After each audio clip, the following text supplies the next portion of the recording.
Selamat sore Bapak Ibu jemaat yang dikasihi Tuhan. Selamat sore. Puji syukur kita boleh berkumpul di dalam ibadah PA pada sore hari ini. Terima kasih kepada Ibu Kecia dan keluarga yang sudah menyediakan waktu dan tempat untuk kita boleh mengadakan PA bersama-sama. Nyanyian pembukaan hati yang gembira. Kita nyanyikan sebanyak 3 kali.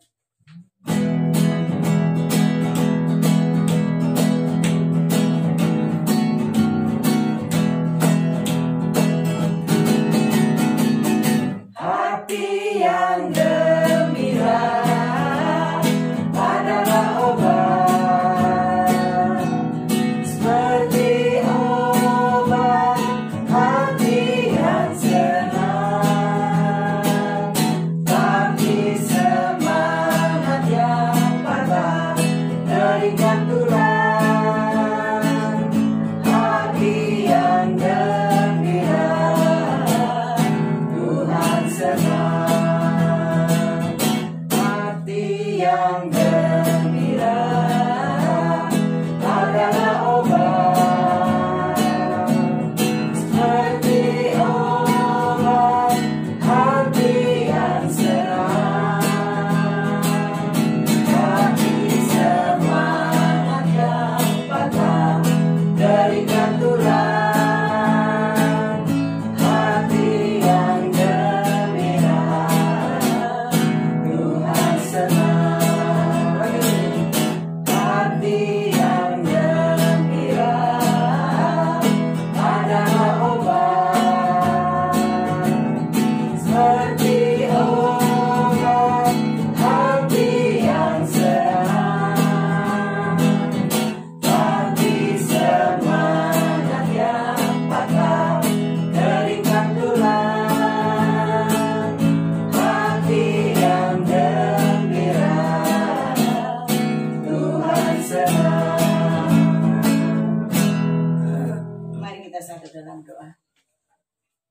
Bapa di dalam surga, kami naikkan syukur kepadamu Tuhan, karena kemurahan-Mu Engkau boleh kumpulkan kami di tempat ini untuk bersama-sama melaksanakan PA pada sore hari ini. Tuhan, Engkau yang menolong dan memimpin kami di dalam kegiatan PA pada sore hari ini. Biarlah Roh Kudus-Mu Tuhan yang memampukan kami untuk mengerti dan memahami apa yang Tuhan mau di dalam pembacaan dan pemahaman firman Tuhan pada malam hari ini. Engkau berkati Bapak Pendeta Luther yang akan menyampaikan dan membawa renungan PA pada sore hari ini. Tuhan berikan hikmat dan kebijaksanaan supaya kebenaran Allah boleh dinyatakan. Jadikanlah kami Tuhan sebagai penurut dan pelaku firman Tuhan. Bapak, kami menyerahkan PA pada sore hari ini ke dalam tangan pengasihan Tuhan. Hanya di dalam nama Tuhan Yesus Kristus kami sudah berdoa dan bersyukur. Amin. Mari silakan duduk. Ya, shalom Bapak Ibu, baik yang ada di rumah Shalom. maupun di sini. Ya, mari kita siapkan Alkitab kita dari Perjanjian Lama, ya, yaitu dari Kitab Nehemia.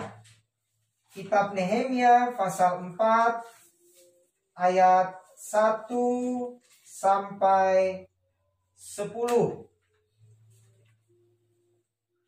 Ya, Nehemia pasal 4 ayat 1 sampai 10. Kita baca berbalasan ya. Saya membaca ayat ganjil, saudara-saudara membaca ayat genap. Nehemia pasal 4 ayat 1 sampai 10 di bawah judul kewaspadaan terhadap orang-orang yang menentang pembangunan. Ketika Sanbalat mendengar bahwa kami sedang membangun kembali tembok, bangkitlah amarahnya dan ia sangat sakit hati. Ia mengolok-ngolokkan orang Yahudi Dan berkata di hadapan saudara-saudaranya dan tentara Samaria, Apa gerangan yang dilakukan orang-orang Yahudi yang lemah ini? Apakah mereka memperkokoh sesuatu? Apakah mereka hendak membawa persembahan? Apakah mereka akan selesai dalam sehari? Apakah mereka akan menghidupkan kembali batu-batu dari timbunan puing yang sudah terbakar habis seperti ini? Lalu berkatalah Tobia orang Amon itu yang ada di dekatnya, sekalipun mereka membangun kembali, kalau seekor anjing hutan meloncat dan menyentuhnya, robohlah tembok baru mereka. Ya Allah kami, dengarlah bagaimana kami dihina. Balikkanlah kencaan mereka menimpa kepala mereka sendiri, dan serahkanlah mereka menjadi jarahan di tanah tempat tawanan. Jangan kau tutupi kesalahan mereka, dan dosa mereka jangan kau hapus dari hadapanmu, karena mereka menyakiti hatimu dengan sikap mereka terhadap orang-orang yang sedang membangun. Tetapi kami terus membangun tembok sampai setinggi dan sampai ujung-ujungnya bertemu, karena seluruh bangsa bekerja dengan segenap hati. Ketika Sanbalat dan Tobia serta orang Arab dan orang Amon dan orang Asdod mendengar bahwa pekerjaan perbaikan tembok Yerusalem maju dan bahwa lobang-lobang tembok mulai tertutup, maka sangat marahlah mereka. Mereka semua mengadakan persepakatan bersama untuk memerangi Yerusalem dan mengadakan kekacauan di sana. Tetapi kami berdoa kepada Allah kami dan mengadakan penjagaan terhadap mereka siang dan malam karena sikap mereka.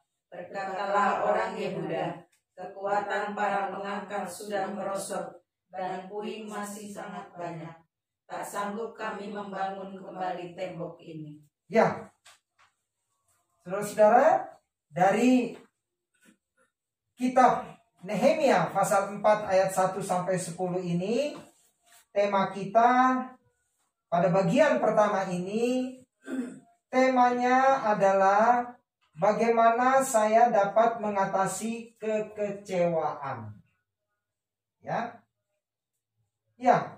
apa yang dapat saudara perbuat bila saudara terkena penyakit dunia yang mematikan? Apa yang saudara perbuat? Itu bukan penyakit kanker, bukan penyakit polio, bukan juga COVID-19, dan juga bukan penyakit AIDS, melainkan penyakit kekecewaan. Mengapa penyakit kekecewaan merupakan penyakit yang begitu menakutkan? Pertama, karena penyakit ini bersifat universal, menyeluruh. Ya, setiap orang dapat kecewa. Kekecewaan adalah hal yang umum. Bahkan orang Kristen bisa kecewa. Itu yang pertama. Yang kedua, karena penyakit kekecewaan ini dapat kambuh. Ya, saudara bisa mengalami kekecewaan berulang-ulang. Kita semua bisa mengalami seperti itu. Itu bukan sesuatu yang terjadi sekali waktu. Ya. Dan yang ketiga, karena penyakit kekecewaan ini sangat menular. Orang lain dapat merasa kecewa karena saudara kecewa. Jadi dia menular sifatnya. Nah, sekarang kabar baiknya adalah kekecewaan juga dapat disembuhkan.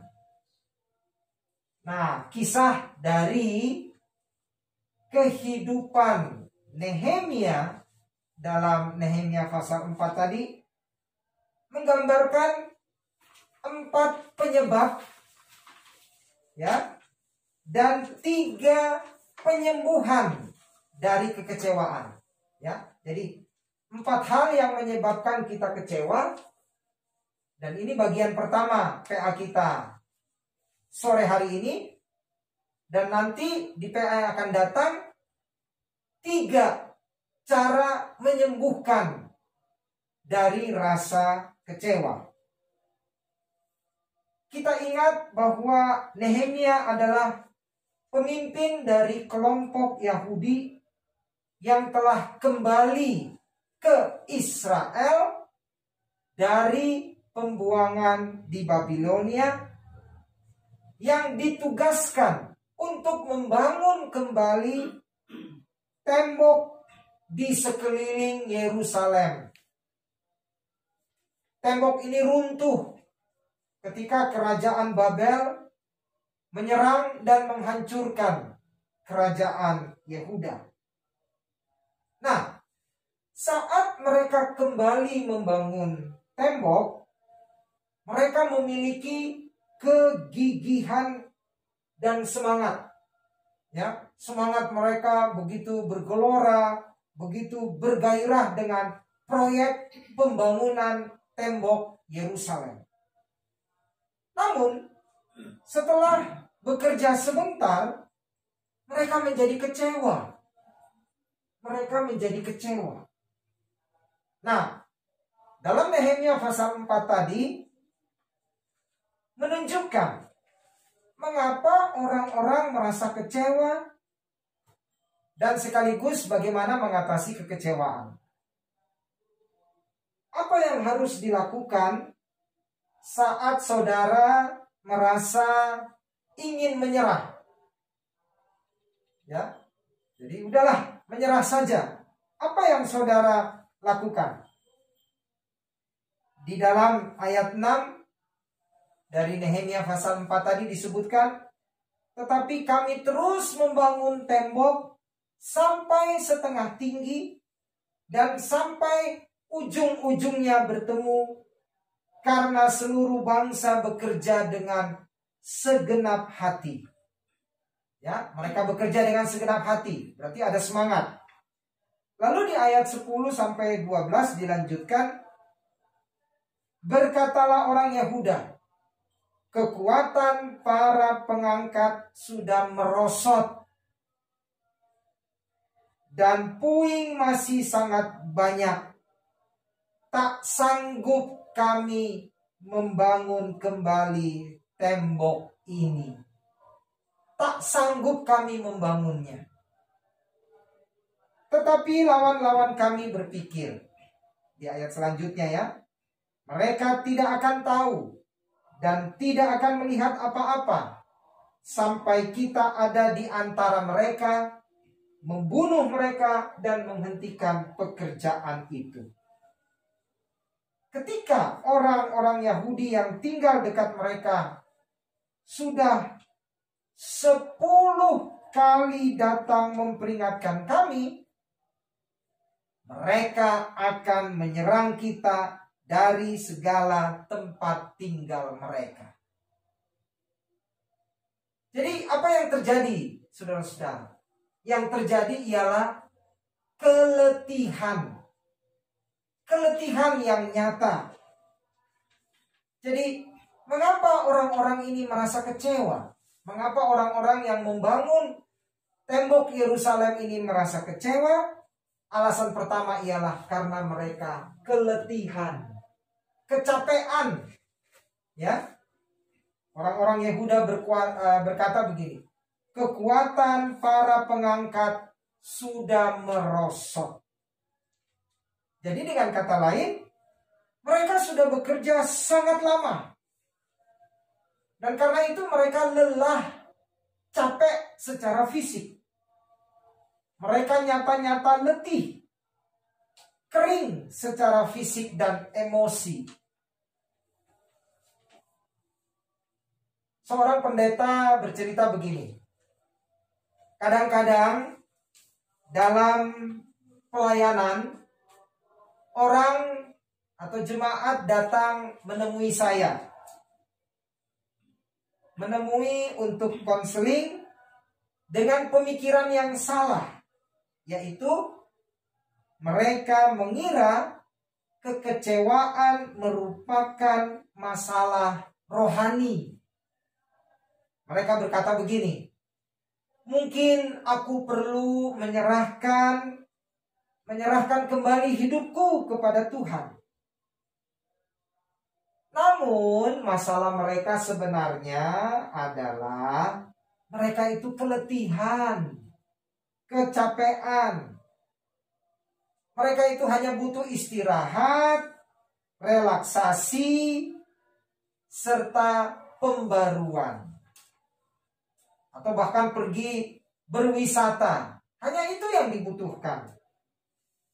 Karena itu, lanjut sang pendeta bercerita, saya berkata kepada jemaat ini, Anda atau saudara tidak perlu penyerahan kembali hidup Anda. Anda hanya membutuhkan istirahat. Kadang-kadang hal paling rohani yang bisa kita lakukan hanyalah naik ke tempat tidur dan rileks.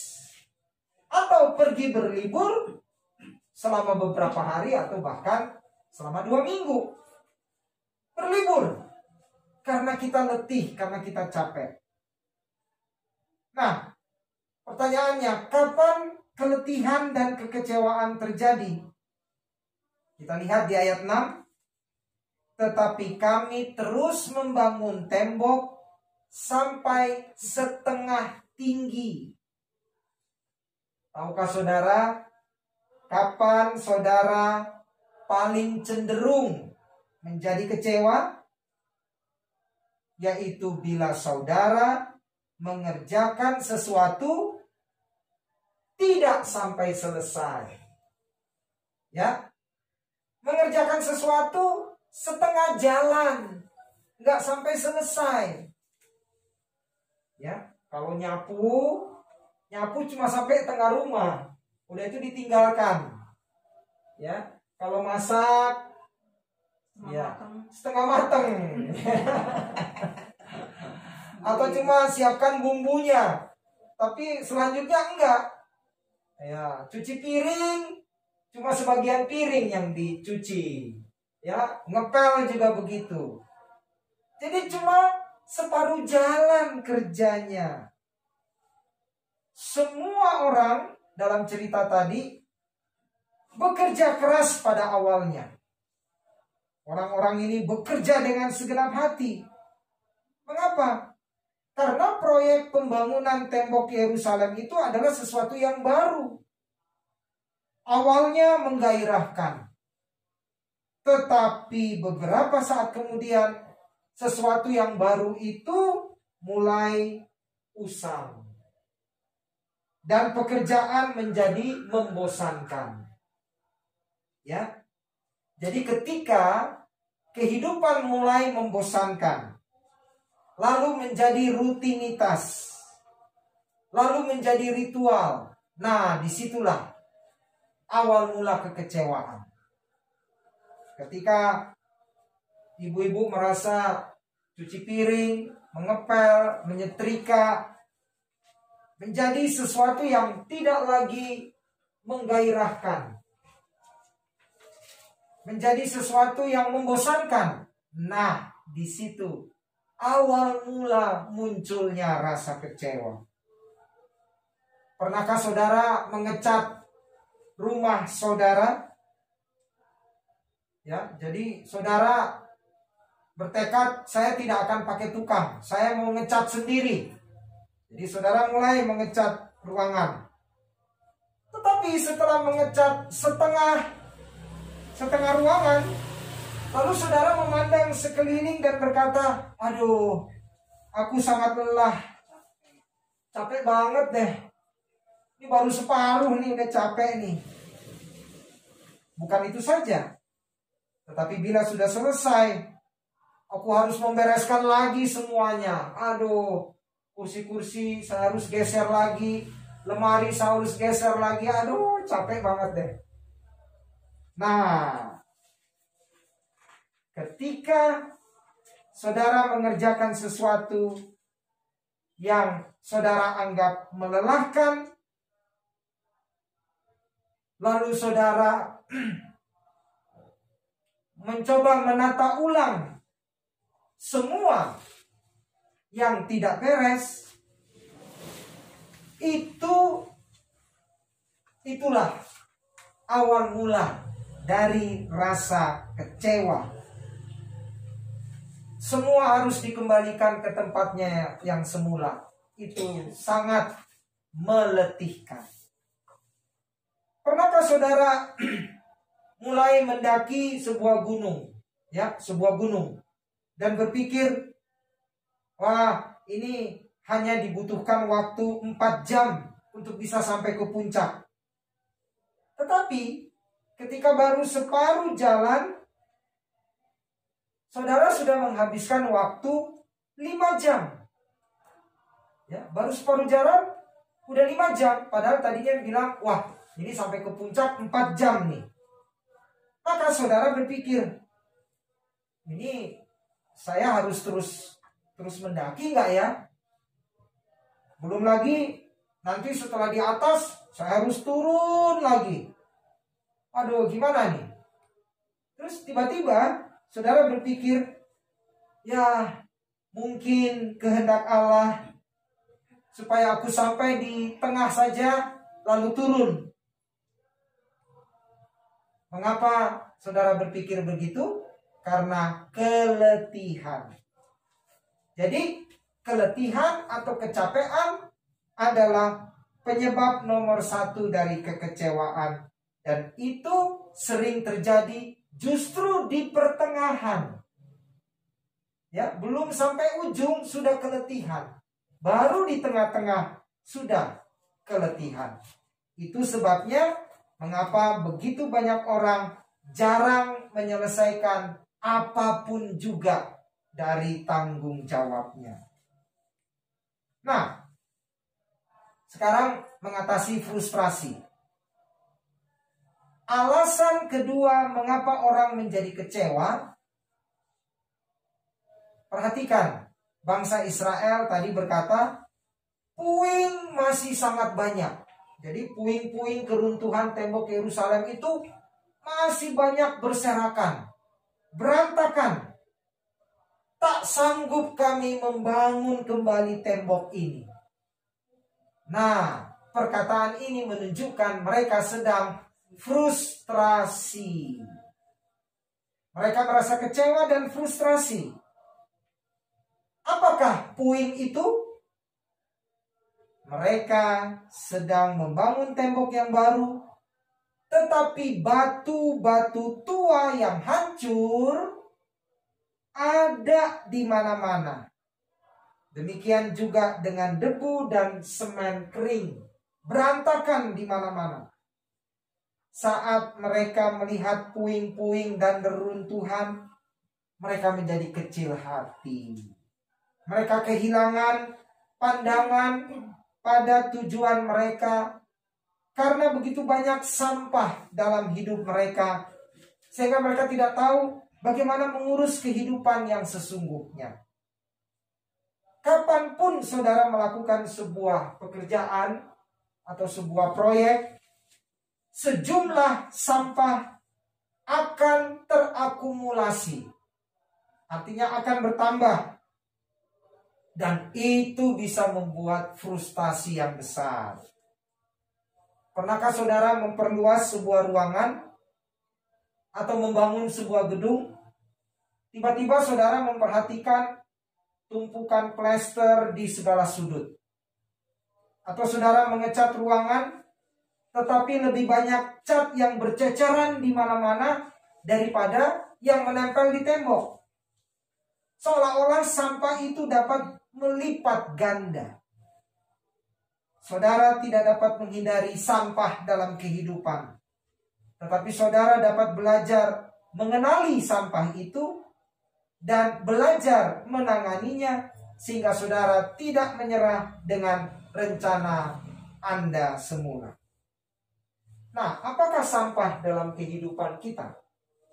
Itu adalah perkara-perkara sepele yang menghabiskan waktu dan menguras energi dan membuat saudara frustrasi, merintangi saudara untuk menjadi seperti yang saudara inginkan, merintangi saudara untuk melakukan hal-hal yang benar-benar paling penting dalam kehidupan ini. Sampah dalam kehidupan kita adalah perkara-perkara yang muncul di hadapan kita, gangguan-gangguan yang menghalangi kita untuk mencapai sasaran-sasaran hidup ini. Ini adalah hal yang perlu kita singkirkan dari hidup kita. Lalu, alasan ketiga mengapa orang-orang menjadi kecewa disebutkan di ayat 10. Tak sanggup kami membangun kembali tembok ini. Tahukah saudara apa yang mereka katakan? Kami tidak sanggup. Mustahil kami membangunnya. Mencobanya membangun sampai selesai itu adalah kebodohan. Kami menyerah. Ya. Jadi penyebab ketiga dari kekecewaan adalah kegagalan. Merasa gagal. Bangsa itu tidak sanggup menyelesaikan tugas mereka secepat rencana semula. Dan akibatnya kepercayaan diri mereka merosot.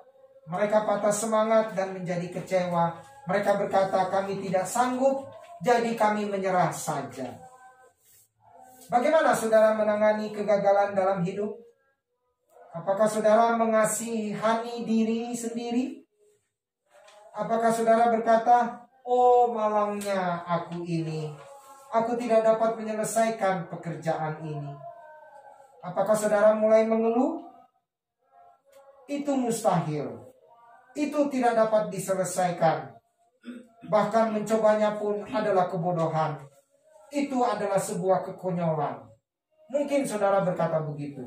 Ini konyol kalau saya menyelesaikannya.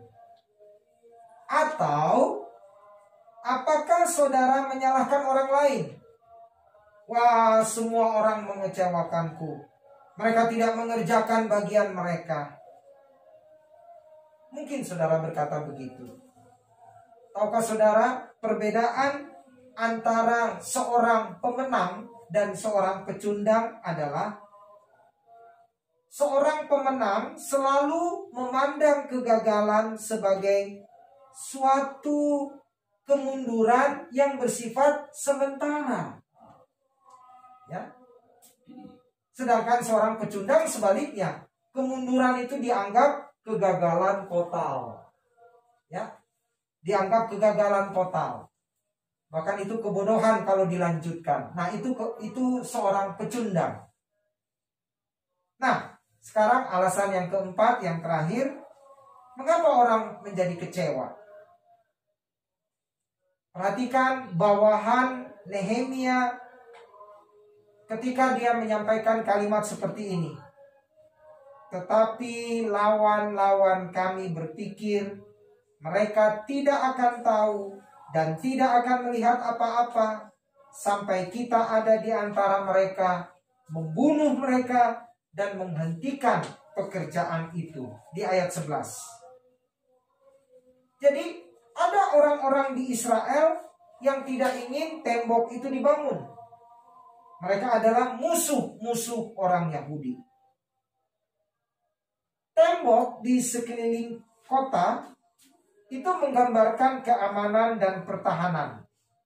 Jadi musuh-musuh ini tidak ingin tembok itu diselesaikan. Jadi pertama mereka mengkritik orang Yahudi, lalu mengolok-olok mereka dan akhirnya mengancam mereka. Kami akan membunuh kalian jika kalian tetap membangun tembok Yerusalem itu. Maka para pembangun tembok merasa kecewa. Mengapa? Karena penyebab keempat kekecewaan adalah ketakutan. Ketakutan atau rasa takut. Jadi perhatikan siapa yang menjadi kecewa. Mereka adalah orang-orang Yahudi yang tinggal dekat dengan musuh. Lalu mereka membuat yang lain juga kecewa dengan berkata, mereka akan menyerang kita dari segala tempat tinggal mereka. Bila saudara cukup lama berada dekat dengan orang yang negatif, maka saudara akan tahu apa yang terjadi. Saudara akan terkena pengaruh negatif. Ya, jadi kalau kita ini banyak duduk, bergaul dengan orang-orang yang berpikiran negatif, kita juga akan terpengaruh. Jika saudara terus-menerus mendengar orang berkata, ini tidak dapat dilakukan, maka Anda akan mempercayainya bahwa itu memang tidak dapat dilakukan. Saudara akan terpengaruh dengan pikiran mereka.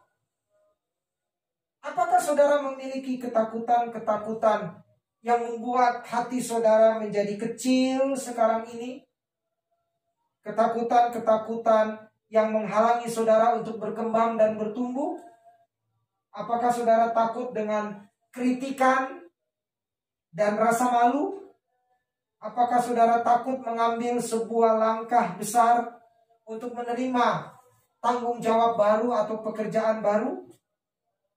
Mungkin itu adalah ketakutan. Kalau saudara tidak sanggup mengerjakan tugas tersebut. Mungkin itu adalah ketakutan. Kalau saudara tidak mampu berjalan di bawah tekanan. Mungkin itu adalah ketakutan.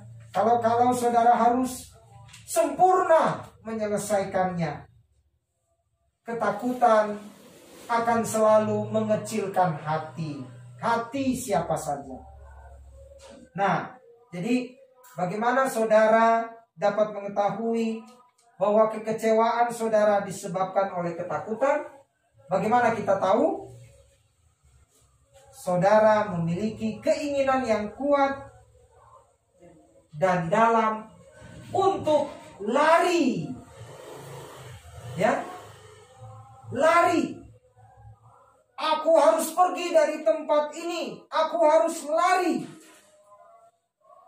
Anda memiliki keinginan yang kuat untuk lari dari tuntutan-tuntutan dan tekanan-tekanan hidup. Reaksi alamiah terhadap ketakutan adalah selalu ingin lari. Ya, kalau kita takut sesuatu kan kita pasti lari ya. Takut terhadap ular, kita pasti lari. Takut terhadap sebuah bahaya, kita pasti lari. Jadi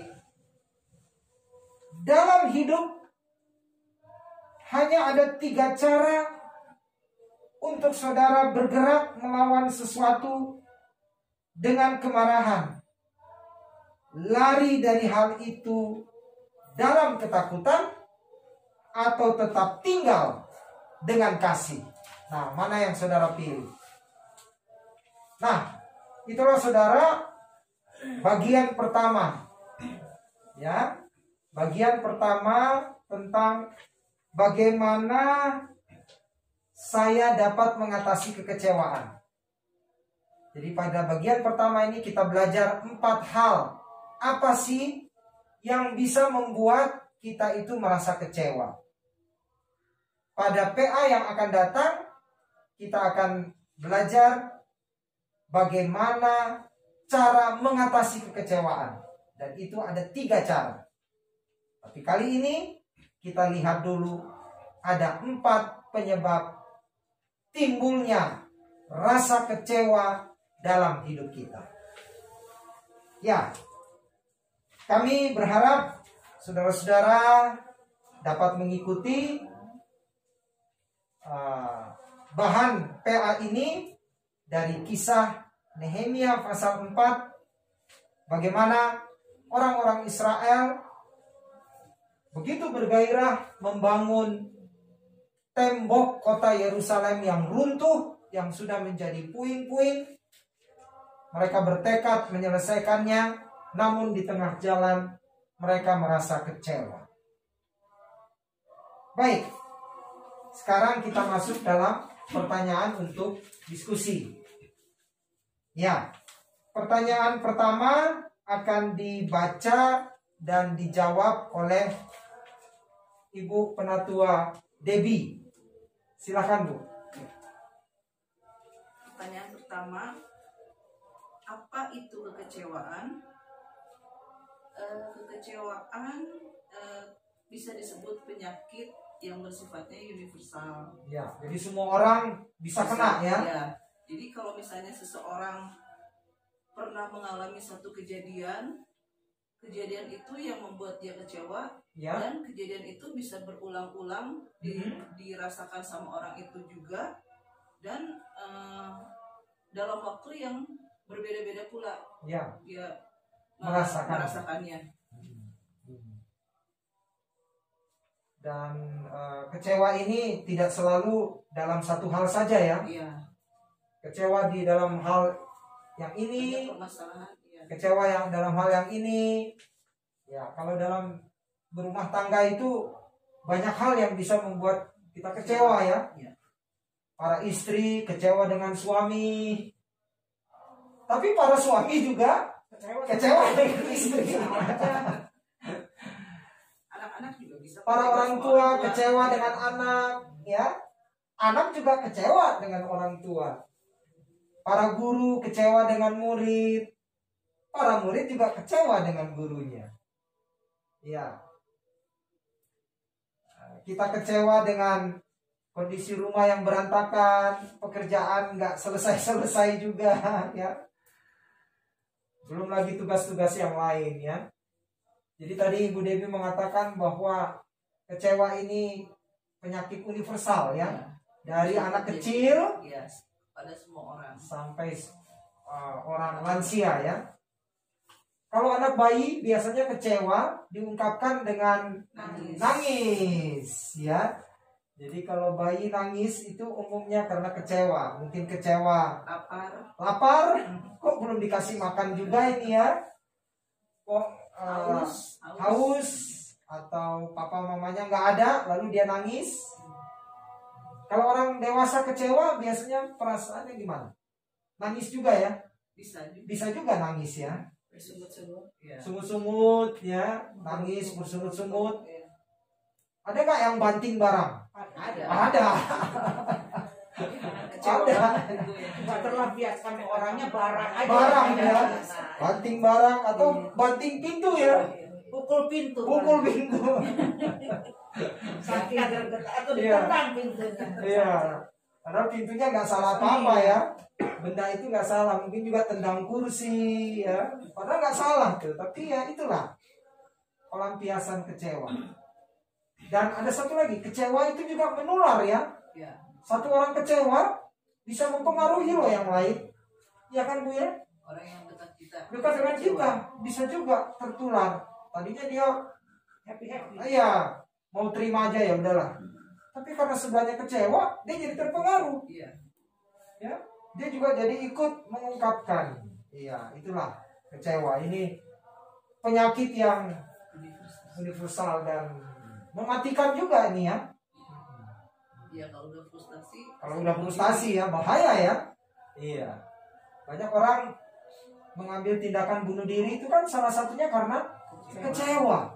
Kecewa dengan hidup ini. Baik, pertanyaan nomor 2 akan dibacakan dan dijawab oleh Ibu Penatua Kristianti. Baik, pertanyaan untuk nomor 2. Umumnya kita kecewa dalam hal apa saja? Ya. Nah, dalam kehidupan sehari-hari kita tuh sering kecewa karena ini bukan penyebab ya? Ya, belum penyebab. Baru umum. Ya, secara umum misalnya karir terhambat. Ya. Kemudian pada waktu kita melakukan usaha, ternyata usahanya kita gagal. Usaha gagal. Kemudian keinginan-keinginan kita kurang terpenuhi atau tidak terpenuhi. Tidak tercapai. Ya, tidak tercapai. Kadang juga kecewa, ada ungkapan dari jengkel. anak-anak biasanya disuruh tidak mau, itu juga yang Ya. kecewa. Ya, jadi anak-anak ini tidak mau nurut Nurut perintah ya. Ya. Jadi itu kecewa. Ya, kemudian kita tidak dapat menerima kenyataan. Tidak dapat menerima kenyataan, jadi kita kecewa. Jadi kita mengharapkan, misalkan hari ini kita mengharapkan hari ini hujan, ternyata Tidak hujan. panas terik. Atau kita mengharapkan hari ini panas terik, ternyata hujan. Jadi kecewa ya. Iya. Tidak sesuai harapan ya. Apalagi Bu Kecia pasti pernah merasakan kecewa ya. Apa kecewa yang dirasakan? Ya. Ya. Ya sama aja sih. Harapan tidak terpenuhi ya. Harapan tidak terpenuhi. Harapan misalnya dapat uang di tanggal segitu, harusnya dapat uang, meleset. Ya. Orang janji, Iya, orang gitu. janji sama kita mau datang hari Ya. ini, ternyata dia tidak datang, kecewa banget itu. Iya betul. Ya oke datang deh aku, nggak on time juga, nggak on Ya. time aja kita udah kecewa. Udah kecewa betul. Iya, tidak on Betul. time. Rencananya jam sekian, ternyata mulainya molor, waduh, Iya kecewa banget. betul. Betul. Iya. Mungkin bagi orang itu hal biasa terlambat, tapi bagi kita yang Ya, on time, on pasti time, kecewa. aduh ini nggak bisa nih. Saya kan juga banyak pekerjaan kan begitu ya. Iya betul. Saya juga banyak pekerjaan, bukan hanya ini yang mau diurus ya. Nah itu.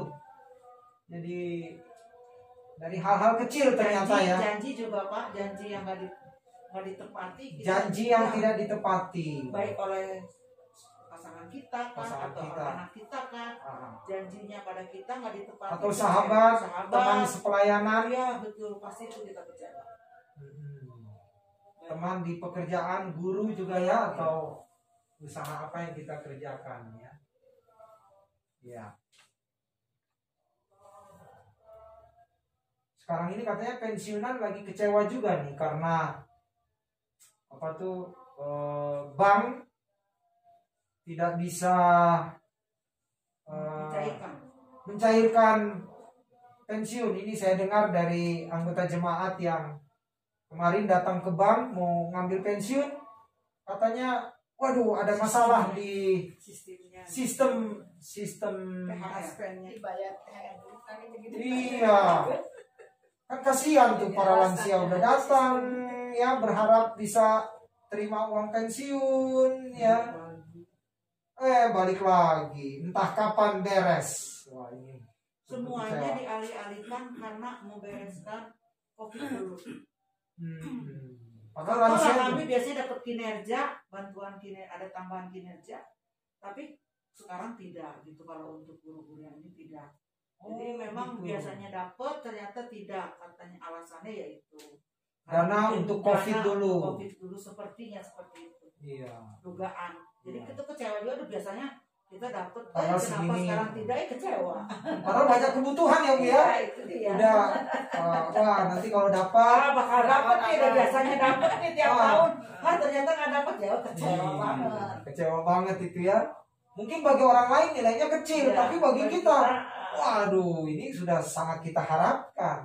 Ya, jadi, ya itulah, ketika harapan tidak terjadi seperti biasanya atau seperti yang kita harapkan. Ya, baik. Pertanyaan nomor 3. Ya, Penatua Debbie akan membaca dan menjawabnya. Pertanyaan yang nomor 3, sebutkan 2 penyebab rasa kecewa. Ya, yang pertama apa Bu? Pertama, keletihan. Kecapean ya. Contohnya apa Bu? Kecapean itu. Kecapean, jadi kalau misalnya kita udah bongkar-bongkar barang, Ya, lemari contohnya, terus belum kita beresin lagi ke tempatnya, kita udah capek, malas, gitu kan. Jadi udah ya. Sementara ini udah terlanjur berantakan ya. Iya, siapa yang mau bereskan? Udah terlanjur berantakan. Ya. Terus yang kedua, kedua, frustasi. maksudnya apa itu Bu? Frustrasi ya? Frustasi bisa juga dibilang kayak kalau kita mempunyai keinginan yang apa ya, benar-benar kita pengen capai gitu Ya. Pak, tapi nggak tercapai. Tapi tidak tercapai ya. Nah kan kita tuh jadi kayak mikir mikir gitu, aduh ini harus tercapai, ini harus tercapai, akhirnya kan kita frustasi juga. Kalau dulu masih muda tuh, kalau dikecewakan sama pacar gitu kan, Iya. diputusin sama pacar, pasti frustasi, dibilang frustasi gitu, dipanggil pacar gitu loh. Iya. Aduh, aku frustasi karena dia ditinggalin sama dia, dikecewakan sama dia, Iya. ditinggalin, dia kawin sama orang lain. Kita pasti frustasi di situ. Iya, iya. Iya kan? Dan itu kan ada kejadiannya di Jogja yang sate beracun. Nah, itu dia. Kita kan frustasi Iya, juga. itu kan karena Frustasi dia. kecewa dia, karena katanya laki-laki Janji ini mengawinin, ternyata janji, nggak jadi. ah. Ya udah ada frustasi deh. frustrasi. Kalau dulu topnya gitu, karena Iya, punya pacar, kawin, tinggalin frustasi nih. Iya. Dan benar ya, frustrasi menyebabkan maut, ya kan? Maut pada anak tukang apa tuh? Ojek online kan ya, itu kan kasihan itu. Anak itu kan nggak tahu apa-apa. Iya. Taunya bapaknya datang bawa makanan sate ya dia nikmati. Ternyata satenya beracun. Iya. Iya, frustrasi. Frustrasi putus cinta. Hati-hati. Putus cinta, hati-hati putus cinta. Iya. Karena sangat berharap ya. Iya. Iya, iya. Frustasi ditinggal suami. Iya. Iya. Bisa nggak? Frustrasi karena suami tidak bertanggung jawab, ya. Iya. Atau sebaliknya juga. Jalan keluarnya Pak, cari yang lain. Oh jangan. Nah, nanti minggu depan kita PA yang berikutnya kita akan belajar ya bagaimana mengatasi, ada 3, tapi kali ini kita belajar dulu penyebabnya. Sabar dulu. Ya, sabar dulu. Iya. Ya, baik.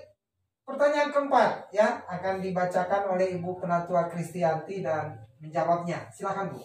Pertanyaan yang keempat, sebutkan 2 lagi penyebab rasa kecewa. Ya. Tadi sudah disebutkan sama Bu Debi. Ada 4 rasa kecewa. Yang pertama tadi keletihan Ya. atau Kecapean. kelelahan, kecapean. Kemudian yang kedua frustasi. Nah, Yang ketiga kegagalan. kegagalan apa nih maksudnya Ya. nih Bu? Contohnya Iya. apa di dalam apa ya menghadapi ujian. Ya, kita sudah kerjakan Ya, ujian nih ya. sudah kerjakan, perasaan sih udah bisa. Ya, perasaan. Perasaan sih sudah bisa. Benar. Udah. Iya. Ternyata pas Umumkan. diumumkan tidak lulus. Tidak lulus. Waduh. Atau kalau di sekolah sedang ulangan, perasaan sudah bisa, taunya kok remedial. Remedial. Contohnya. Syukur-syukur sih masih remedial. Kalau sudah dibilang Anda gagal, pintu sudah tertutup, waduh, Kecewa sekali. kecewa banget ya. Ya.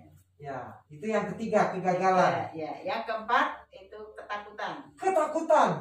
Wah, ini mengerikan nih ketakutan. Kayak apa itu Bu? Ketakutan. Ketakutan bisa saja karena ketakutan di dalam melangkah. Misalnya saya disuruh memimpin PA, saya takut jangan-jangan pas saya memimpin PA misalnya nanti ada orang yang ngomongin, Ya. ada orang yang menilai kejelekan-kejelekan kita Ya. dan sebagainya. Jadi ada rasa was-was, ada rasa seperti itu. Iya. Ya. Jadi melakukan sesuatu tapi pikiran kita sudah diliputi ketakutan dulu. Iya. Wah, nanti begini, nanti begitu, nanti begini. Padahal Ya. belum tentu. Padahal belum tentu. Atau kita mau mengadakan perjalanan ke luar kota. Ya, pulang kampung begitu ya. Wah, nanti di sana begini, nanti di sana begini. Akhirnya nggak akan terlaksana. Ya. Ya, nggak akan terlaksana itu harapan kita ya. Jadi ketakutan itu membuat kekuatan kita jadi hilang. Padahal tadinya kita mampu. Tapi karena diliputi ketakutan, ketakutan itu menghambat, bahkan menghilangkan kemampuan kita. Dan orang yang takut biasanya mengambil langkah apa? Lari. Ya, lari dari kenyataan hidup. Lari dari tanggung jawab. Suami lari. Bisa? Bisa. Istri lari? Bisa juga. Bisa. Bisa. Lari dari tanggung jawab ya, karena takut. Waduh, saya nggak mampu dan seterusnya. Ya, demikianlah saudara-saudara PA kita tentang bagaimana saya dapat mengatasi rasa kecewa. Kami berharap jemaat terus mengikuti pokok bahasan ini dan juga yang akan datang, karena yang akan datang tidak kalah menariknya. Bagaimana mengatasi rasa kecewa. Ya. Silakan kita lanjutkan ke bagian yang lain. Bapak Ibu jemaat sekalian, kita akan memberikan persembahan syukur kita.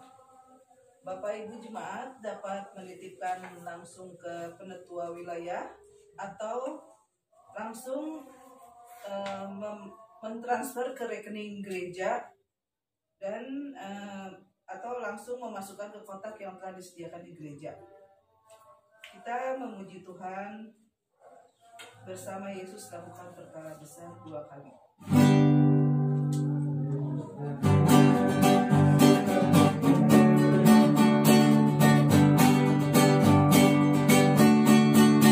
Bersama Yesus lakukan perkara besar, bersama Yesus tidak ada yang sukar, bersama Yesus ada jalan keluar untuk masalahmu, untuk masalahku, untuk masalah kita semua.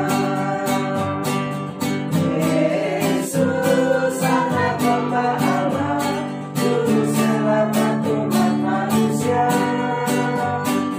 Yesus tabib yang ajaib, Dia menyembuhkan, Dia menguduskan, Dia membenarkan, Dia Raja segala raja. Bersama Yesus lakukan perkara besar, bersama Yesus tidak ada yang sukar, bersama Yesus ada jalan keluar untuk masalahmu, untuk masalahku, untuk masalah kita semua. Yesus anak Bapa Allah, Juru Selamat umat manusia.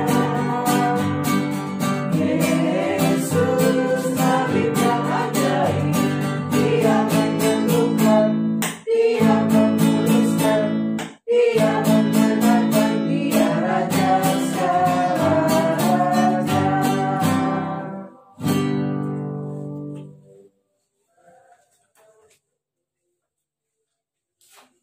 Saudara, mari kita akhiri di dalam doa. Kita berdoa.